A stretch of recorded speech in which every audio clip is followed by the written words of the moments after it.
All right, ladies and gentlemen, I'm your host, Chris Control. We are live from the 704 once again for episode 242 of the 815 Exchange. And listen, it's March in a full effect, okay? It's getting mad out here. Not too mad, though. I'm going to be honest. These opening rounds, not too mad. But we're going to talk about it, all right? We're going to talk about it and what's happening there. Solo leveling has, I would say returned, but this is the first time, all right? Because, it's Beru, King Ant, versus the greatest ore farmer of this generation and the next, Jinwoo. We're talking about that in entertainment, and of course the British boys dropped as well. We've got NCAAs, yes, NCAA Wrestling we're going to talk about because boy oh boy, huge upsets there. All right, and one of the biggest upsets in probably college sports history, if we're being completely honest, that we're going to kick off with. And of course, Leon Edwards is washed, but we'll talk about that a little bit more. And of course, we got some stuff to clean up in the roundup here and there, NBA, so on and so forth. F1 was in Shanghai. It's going to be an interesting season. McLaren's still looking like they're tops, but we're going to talk about that then.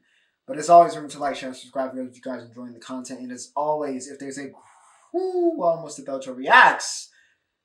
As always, everything you're looking for can be found in my description. Yes.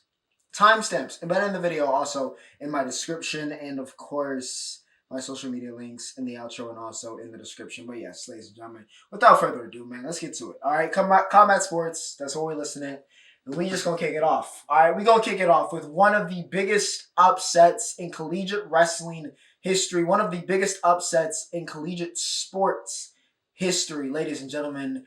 Gable Steveson. All right, let me lay the land here, okay? Wyatt Hendrickson, by the way, multi-time All-American at Air Force, one of the best heavyweights of his generation, which he stamped last night, which we're, of course, about to get to. But he's been a guy. He's been perpetually close to being the guy. It's just, unfortunately, for better or worse, he was born in the same generation as some really good heavyweights, and especially one Gable Steveson. All right, Gable is, for those that don't follow college wrestling, he is what you would call a generational talent. Okay, this is the number one recruit coming out of high school. This is a man, 260 whatever pounds, maybe even more than that. Super duper strong, super athletic. The man does backflips after he wins. Super agile, his movement, everything. He won a gold medal at 21 years old, I believe it was, back in 2021. He actually may have been, yeah. I don't think he was younger than that. He might be my age. So yeah, 2021, I think that adds up. May have been even 20. Before that, he won 2 national championships. Before that, in his freshman year, he came and blitzed everybody and lost to the eventual national champion, one Anthony Cassar, in the semifinals before taking the bronze at that one. And up to this point, that had been the only loss of his college career. He dominated the next 2 years. He'd won the Olympic gold, and then WWE threw a bag to him, said you could be the next Kurt Angle. That didn't work out for a multitude of reasons, which I really don't need to get into. Then tried out for the Bills last fall, because he's just that athletic. Didn't work out. Had an extra year, so this is how 25-year-old Gable Steveson ends up back in Minnesota. And he is absolutely exactly what you would think a 25-year-old grown man would do against college competition that's won, oh, by the way, an Olympic gold medal. This is exactly what you would expect the best heavyweight wrestler in the world to look like. That is what Gable Steveson did the entire year. He wasn't even taken down once. He blitzes through nationals, and here we have the final that everybody's waiting for. Everybody wants him versus Wyatt Hendrickson. Could Wyatt be David? And we had all of the drama, right? It's the main event. We got to see the entrances for this one. Gable comes out, and then Wyatt comes out after him. And Wyatt, of course, like I said, was at Air Force. He's actually a second lieutenant in the Air Force before he transferred to Oklahoma State. Okay? Second Lieutenant Hendrickson. He's always come out with the American flag. Gable goes up to play a mind game and says, you can't walk out with the flag if you're not an Olympic medalist or whatever. You're not an Olympian or whatever he said. Right? We don't have an official word, but he said something along the lines of that. And for the most part, it looked like two kaijus. All right? This match was like two kaijus going back at it. It was exactly what we expected and hoped. All right? But for the most part, Gable looked like he was in control. But Gable wasn't pulling away, I noticed. I noticed Gable was not pulling away. And there's been one thing that has unseated the greats of past, but especially here with Gable Steveson. And it's ironic that the other guy that's supposed to be the face, right, that was hyped up as a potential generational talent that had to take, time away for, multitude of reasons, AJ Ferrari against Stephen Buchanan, who ends up winning the 197 title here. Huberus got the best of him. He got beat. He got beat by a guy that's been there, been working. Gable here was just kind of letting Wyatt stick around, which credit to Wyatt. Gotten better. And eventually in that third period, 30 seconds to go, all Gable has to do is ride this out, and he is going to win his third national championship, go out on top, yada, yada, yada, go out in glory, did what he said he did. But his hubris got the best of him. Wyatt shoots, gets his leg, but instead of just sprawling and Gable putting his weight on and spending some more of that time, Gable just thought he could overpower Wyatt. But like I said, Wyatt has been in the gym. Wyatt's been with the mother and Magic Man. Mr. David Taylor, one of the greatest of all time. A guy who won the Olympic gold medal the day before Gable Steveson did 4 years ago. And is now the head coach for Wyatt Hendrickson. He's been with the Magic Man, so he had a little bit of magic. And Gable didn't sprawl. He tried to wrestle out of it. Got a little bit too cocky, in my opinion. Wyatt was able to get that second leg. He gets that 3-point takedown, takes the lead, and then Gable cannot get back up. He cannot get out. Philly absolutely goes ballistic. One of the most insane finishes and one of the most insane atmospheric reactions, most insane pops I've seen in collegiate wrestling ever. Daniel Cormier and Jordan Burroughs, who were great. Joe Tessitore, who were phenomenal on commentary all night long. Absolutely going ballistic like Jim Ross during Stone Cold in the 90s. All right, Wyatt wins. They mob him. He gets the American flag, yada, yada, yada. Gable's sitting there absolutely stunned. And the wrestling world is stunned. And some of the rest of the world is stunned. Because, yeah, Gable Steveson, the guy, pound for pound, one of, if not, some would have probably potentially said the best in the business. And Wyatt Hendrickson finally got the stone that knocked down Goliath and creates history. All right, for Oklahoma State, for himself, and for college wrestling as he takes down the reigning defending king. It was cinema. All right, it was absolute cinema. I hope I did that justice. Because, shout out to Wyatt. Because, I mean, I've always felt like he's one of those guys. But I always felt like just because, being in the same generation as Gable, even with Gable taking that time off, he had to go against Greg. And even though, he was able to overcome Greg finally, it was just like, I don't know if he's ever going to be, he might be the guy that's one of those guys that's like, he was so close. He's one of those great wrestlers, may make an Olympic team down the line, whatever, but he just never got that NCAA title. So it was really cool to see in his last match, he overcomes the guy that's supposed to be the best. Is the, quote unquote, maybe the face of college wrestling, maybe even American wrestling, supposed for the future, the guy, the generational talent. Wyatt takes him down, and especially after what happened in that pre-match. So yeah, crazy stuff there. Absolute cinema. Other major headlines here. Carter Starachi, five-time. Now listen, I feel a type of way about, the extra years, especially given here in wrestling. But nonetheless, he's a half a decade, you're the top guy. He's the one and only. So yeah, Starachi is that guy though. All right, don't get me wrong. I feel iffy about it, but hey, I guess other 4-timers probably could have been 5-timers, but they're not. All right, Carter got the extra year. He used it. He made history. He's been that guy all 4 years. One of the greatest of all time. So yeah, shout out to Starachi. I think he's going to MMA next, which is going to be very interesting. Carter's very confident, very, very confident person. So I think he'll be a big personality there. We'll see what happens.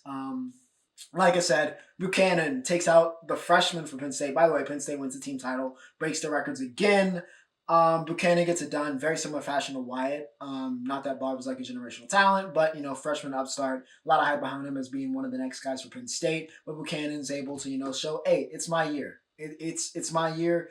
What happened at Big Tens is what happened, but you know what? It's my time to get it. He takes it. Really cool interview there. Dean Hamidi, I took down Keegan O'Toole, prevented him from becoming a 3-timer, and got the Magic Man a second title, even though Wyatt came after him, so technically Wyatt did. But nonetheless, 2 titles for Oklahoma State. Nebraska had their best tournament ever. All right, broke their points record. They had Ridge Holland and Antoine Taylor both clean up there. Mess and Brink. All right, no more David Carr to send his way. The sophomore ascends to the crown. He takes it at 165. Jesse versus Brock Hardy was very, very good match. Jesse Menez goes 2 times. V-Rob gets it done for State. The freshman, will see if he can, stack those up as well. What else? Lucas Bird gets it done there for Illinois' first title in a minute for the Illini. So yeah, good stuff. All right, NCAA Wrestling Championships. I always tune in. We always talk about it here because it's always some good stuff. Always good scraps. A lot of history being made. Some crazy upsets. Just it's always something. All right, it's always something. Always some fun stuff. So yeah, cool stuff there. UFC London was this week. Sean Brady beat the brakes off of Leon Edwards. He snatched his chain. Walk in your trap, take over your trap. Sean Brady walked into Leon Edwards' trap and took it over. He took it over. It belongs to London town. The Mandem belonged to Mr. Sean Brady. All right, he whooped up on Leon. Leon might be washed. Or maybe Leon is just what Leon was, and he had a great head kick in a moment of time, and that's what he is. All right, Bilal was very, very happy about that. But yeah, Brady's next up, but Leon did not look good. Corliss Olberg underwhelmed John. That's the best way I can put it. He won, but it was like, I don't know, John could have won. It was a good fight. All right, won a good fight, but Olberg gets the W. Kevin Holland, all right, looked like he was back. All right, he looked like he was back against Gunnar Nelson. Some good stuff there from Big Mouth. Good stuff. Meatball Molly has retired. She lost, and she was 1-5, probably gonna get cut. But shout out to her for her contributions to English women's MMA. So yeah, Meatball Molly hangs him up with some dignity, so I can respect that. And yeah, ladies and gentlemen, all right, combat sports. I feel like we're overdue for a big boxing match soon, like a proper big boxing match, not like Davis Roach. And then Roach, showed up. And that ended up becoming bigger than, we expected it to be. But I feel like we overdue for an epic. So hopefully one of those is coming up. I know we got that big card with, the 4 princes. I guess that's what we're calling them, 4 new kings. But yeah, we'll see what happens when we get to that. All right. For now, entertainment. Ladies and gentlemen, boys and girls, we're kicking this off with solo leveling. The last episode, I think it was episode 24 or whatever. There's only one way to put this. There's only one way I need to say this. Sung Jinwoo is the greatest ore farmer of this generation. He's a generational ore farmer. Maybe even a once in a lifetime ore farmer. That fight versus Beru was peak. It vaulted. So, this one episode in that fight vaulted Solo Leveling into one of my favorite animes I've ever watched. Okay? It lived up to the hype. Heard everybody talking about it. It lived up to the hype. But my gosh, Jinwoo, my goodness. They quite literally had an aura clash. I ain't never seen nothing like it. This man waited to get here, walked up to Beru after he done smoked everybody, after I just healed all y'all, right? I'm going to walk up to him. He's like, human, yada, yada, yada. I'm scuffing off all that. And oh, wait, the cameras are back on. Let me have this literal aura clash. Bro, the GOAT. This man is the GOAT. He is the GOAT, and apparently it gets only crazier from here. Now he's got to save Hay, and we'll see what happens. But yes, Solo Leveling, peak. All right, absolute peak. Music, all right, rather quiet week. We've had a lot of busy weeks lately, so rather quiet week, which means Aitch dropped again. It feels like it's a weekly occurrence, but Bounce was very, very good. All right, I was rocking with it. Shout out to Aitch. On that one, more good stuff. I think he dropped an MV for that as well. K-Flip, CK, and just kind of the crew. They dropped kind of the deluxe to the first K-Flip. K-Flip Plus, New Anthem, and Love were probably my 2 favorites. There was another one in there that mixed in that was also really good. But yeah, solid stuff. Public Enemy remix was on there too. I don't know if I liked it as much as the OG, but still good stuff. I really like that first project though. That goes crazy in the gym. All right, let me say that goes absolutely bonkers in the gym. So yeah, shout out to K-Flip. All right, so now, ladies and gentlemen, that brings us to March Madness. College basketball, the NCAA tournament is underway. Officially, we are here. All right? And let's go through, the series of upsets before we get into these, what do we call this? Round of 32 games. This kind of like second round games. Before we get into some of those headlines, let's talk about the upsets. Because I'm gonna be honest, ladies and gentlemen, and I saw a couple of people saying, it was a little bit boring, but I'm gonna be honest. One completely unexpected this year. I wasn't completely unexpected. No crazy 16 seeds knocking off number 1 seeds. That was not happening. 15 seeds, 14, none of that. All right, none of that happened. First time in a while that nobody like under 13 or 12 advanced. So yeah, that was the big kind of story. We did have some upsets here though. Colorado State knocking off Memphis. PJ Haggerty had an absolute disaster class. We'll talk about Colorado State a little bit later. Drake, Bennett Stirs. You know the name now. He had 21 in this game. They knocked off Mizzou, which a lot of people were predicting, as well as McNeese, which people were not predicting. Getting Clemson here, which was, I'm gonna be honest, it would hurt. This one hurt. I had Clemson. Obviously, they beat Duke. I had Clemson going pretty far. Not like Final Four far, but still had them going pretty far. It was honestly an atrocious start for the ACC, if I'm being completely honest with you. Louisville lost. First round. Clemson gets upset. First round. North Carolina, who may or may not should have even been in the tournament, wins their play-in game and then gets smoked in the first round. R.J. Davis's career. Dunzo. Kansas lost. Hunter Dickinson's career. Dunzo. If we're talking about the women, very fitting, by the way. Deja Kelly lost to Duke today for Oregon. So we could see RJ, Caleb, and Deja's career all in if Oregon beats Arizona. But, like I said, nothing too crazy with the upsets. But we did have some things kick off here in that second round. So let's talk about it. All right, let's talk about it. What do I want to highlight here? Well, I got to highlight, first off, Arkansas and St. John's, okay? Arkansas knocked off Kansas to send them home. So John Calipari, Coach Cal, on his revenge tour. I'm not going to call it a redemption tour. This is straight up a revenge tour currently for Coach Cal. This Arkansas team is peaking at the right time. St. John's, a team I was very high on. On one of my brackets, I had them in the Final Four. We talked about St. John's the past couple weeks and how good that team's been with Rick Pitino. They talked about the Godfathers back in NY. Spike Lee decided he's a St. John's fan, right? As he's good with anything New York. Well, that's all done. All right, because Coach Cal said, hey, Rick, yeah, I'm back again. All right, Arkansas gets it done here. Big-time team effort. Now, give credit to Billy Richard. Yeah, Billy Richard had 16 in this game. Carter Knox, then we also had a Tech, also had 15. So those two young wings got it done here. DJ Wagner didn't shoot efficiently, but made some plays where it had to be made. Not necessarily quite what, he was hyped to be, but still made some winning plays despite not shooting well. So I do want to give a shout out to DJ there. And, of course, John L. Davis getting it done. And, of course, Cal being Cal. But the big thing here was the big standout this year for St. John's, of course, has been R.J. Lewis. It's been R.J. Lewis. Excuse me. It's Lewis, right? It's not Louise. R.J. Lewis. It's been R.J. Lewis. And that just came crashing down in this game. He had an all-time, for an all-American player, he had probably an all-time stinker in this game. I'm not going to sit here and lie to you. 3 for 17 in this game. 3 for 17. Nearly, if honestly, shot them out of this game. It was a horrible, no good, very bad performance from a player that has been a, honestly, superstar at times for the St. John's team. You cannot have your best player put up a performance the way that RJ was just useless. Defensively useless. Offensively shooting them out of the game. It was a no good, horribly bad game. He had to get benched the last 3 minutes of this game. And Arkansas advances to the Sweet 16 to that second weekend. 75-66. Coach Cal gets revenge in the meeting of two of, the all-time coaches currently active in college basketball. Other headliner I want to talk about here. BYU and Wisconsin. I said it. Shout out to the boy Seth, all right? Shout out to him.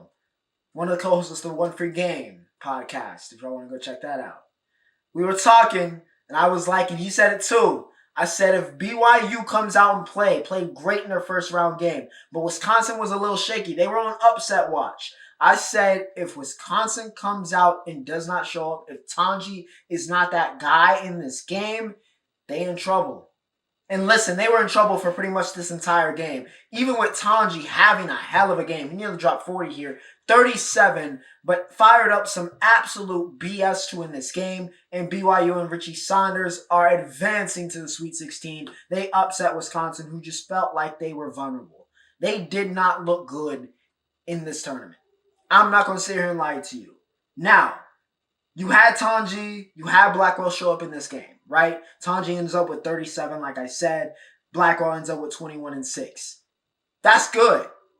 But defensively, the lapses, the way they just allow BYU, putting up offensive numbers you'd expect them to see with AJ next year. Not this year. I mean, Igor playing himself back into, lottery discussions. Being like, okay, he's justified there. Had a much better first game than the second game, but second game showed off that versatility. Nearly around and had a triple-double. So yeah, shout out to Igor. But of course, Saunders, he was the guy in this game. 25 and 7. Big reason why going back and forth with Tanji to get BYU this win. And like I said, held on, made the right play at the end. Tanji really forced a shot, in my opinion.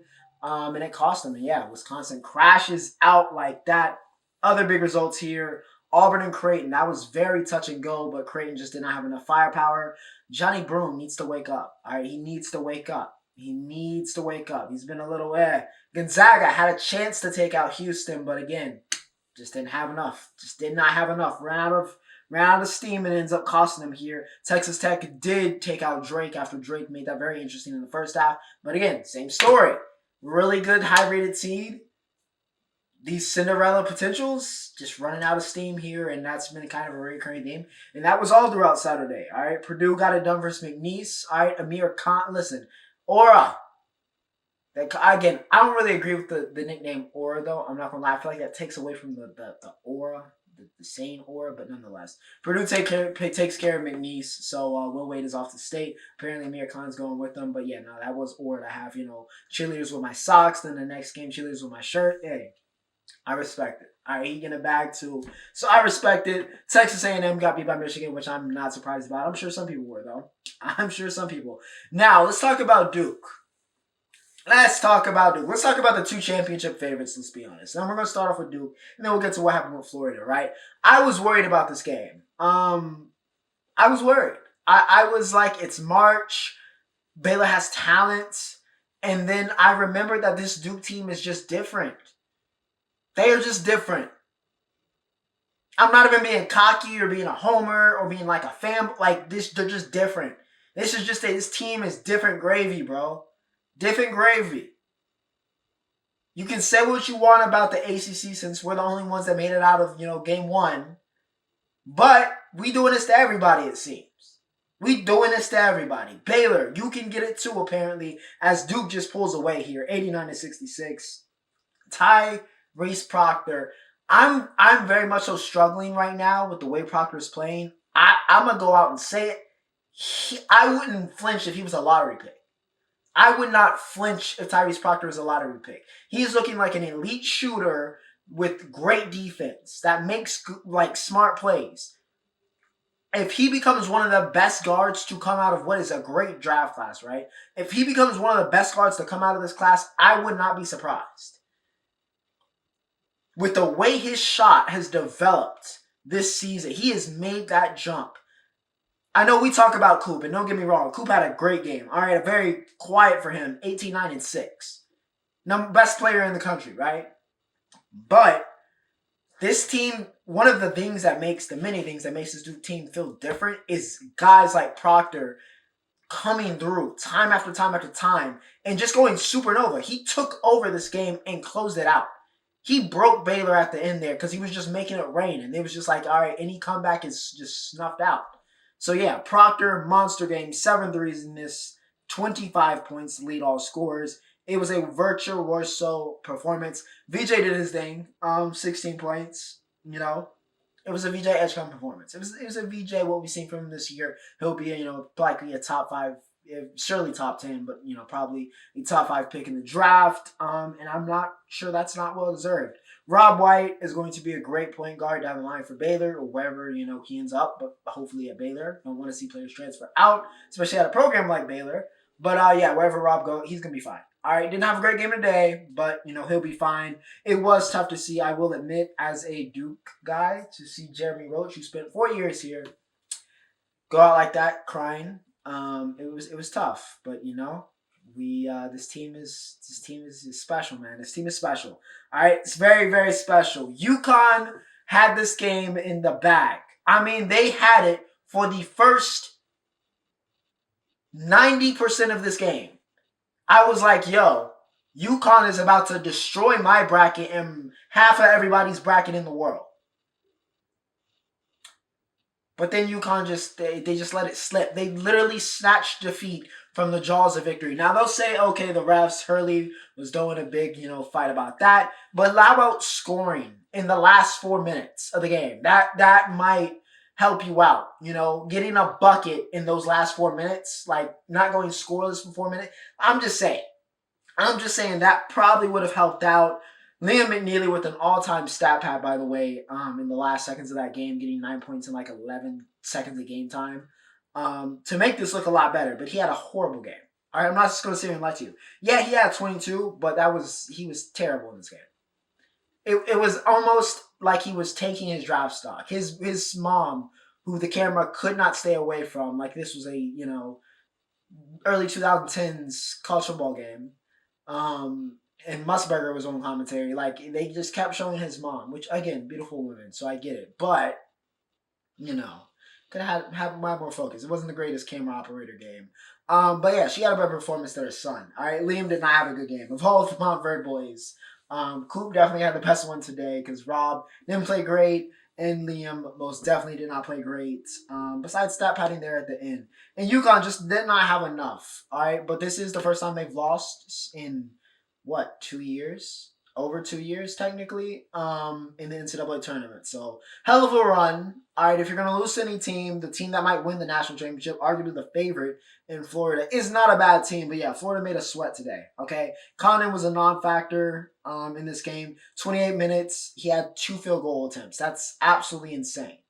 Absolutely insane. Brody was doing cardio in this game. He only had 7 rebounds as well, so nothing crazy, even though that co-led the team. Walter Clayton came through, though. All right, 5 threes in this game. Big ones clutch to really put the dagger in UConn's heart. He is proven why he is a star. All right, Walter Clayton Jr. is a star. He was a star in this game for Florida. He got it done. It was the guards. All right, Richard, Martin, and Clayton. All right, those 3 got it done for Florida. Again, I think they're fine, but it seems like all of the number ones besides Duke have really kind of made us flinch a little bit here, but we'll see. All right, we'll see what happens. Not saying it's the end of the road there. Kentucky took care of Illinois just now before I finished recording. Currently, Bama's up on St. Mary's and will likely win that game, so they should be fine. However, Maryland is definitely on fraud watch. We might have our Cinderella emerging here in Colorado State. Like I said, they pulled that upset earlier on Memphis, and now they're giving it to Maryland. Derek Queen, though, is going band for band with Clifford. Both got 12 at halftime. We will see. All right, unfortunately, I can't record that because it'll be too late, and man's got work tomorrow. But by the time you watch this, all right, Colorado State might be our Cinderella. We'll see if they can hold on against Maryland. Other games going on tonight that I can't talk about. Iowa State and Ole Miss. All right, Ole Miss, who just eliminated Carolina. I didn't pick them ever. But, yeah, I think this is going to be very interesting. All right, Curtis Jones and this Iowa State team, I want to find out what they are. I think Ole Miss could be that test with the way they played in that last game. Michigan State and New Mexico, Donovan Dent. Can they stop Donovan Dent? He is great in game 1. He's been great all year. Mountain West Player of the Year. He's a guy. All right, he's a guy. He's a bucket. He's a great point guard. But, yeah, Izzo, he's no stranger. And, again, March Izzo is still in effect. And, of course, an old Pac-12 rivalry, Oregon versus Arizona. Who is playing Duke? Will Caleb Love get another shot to eliminate the Dukies? Or are the Oregon Ducks? I think Brittle versus, the big men of Duke could be very interesting. We'll see what happens, though. I think that's going to be a very, very interesting game. Could have a very chaotic finish there. But, ladies and gentlemen, March has arrived and it is getting mad. But without further ado, ladies and gentlemen, we have reached the Roundup, and that brings me to F1. Yes, F1 Shanghai.